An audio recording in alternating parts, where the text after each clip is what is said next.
Anong sabihin nila ako ay ubod ang mata. Ako'y isang sirena.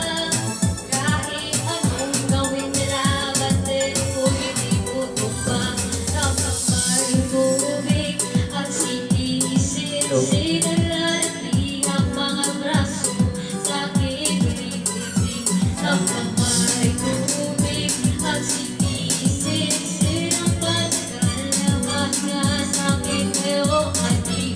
Simula pa nung bata pa ako, alam na muna kapag naglalaro. Kaya parang lahat ay nalilito, magaling sa Chinese garter at bigo. Mga labi ko'y pulang-pula sa bubble gum na sinaba.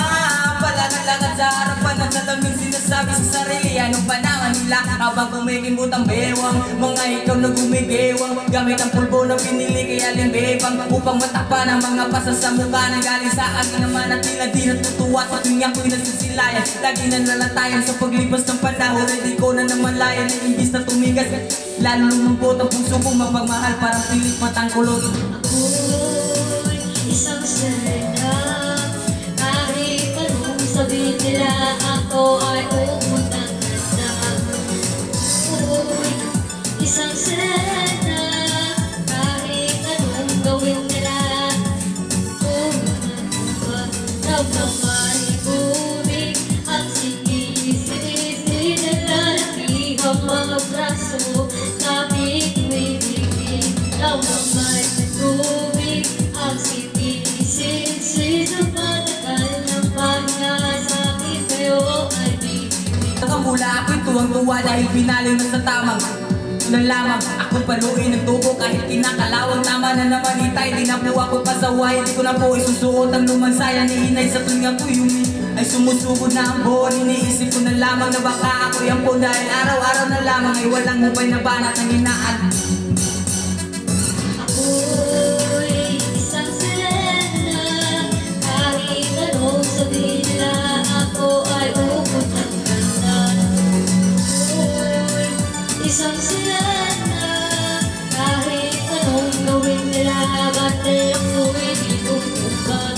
Napamay tubig at sinisisi nalalaki ang mga braso sa aking bibig.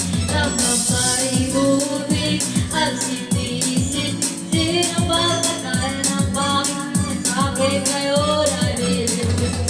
Lumipas ang mga taon na nagsipag-asawa aking mga kapatid. Lahat sila'y sumama, napakalayo-layo ni hindi makabisita. Kakain na po itay, nakahanda ng lamisita. Akay-akay sa paglakad pa isa-isa nga po. Ngayon butot balat ang dating matpunong katawan hanggang sa'yo.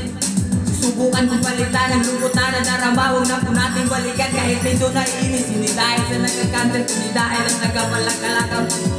Isang gabi ako iyong tinawag, lumapit ako sa iyong gabi, ikay tumangan. Kumapit ka sa aking kamay kahit hirap ang salita. Anak patawad sana sa lahat ng aking ginawa. Sinusukat ang tapang at ang bigote sa mukha. Dahil kung minsan mas laki, mas malaki ang bakla. Ang damay, tubig ang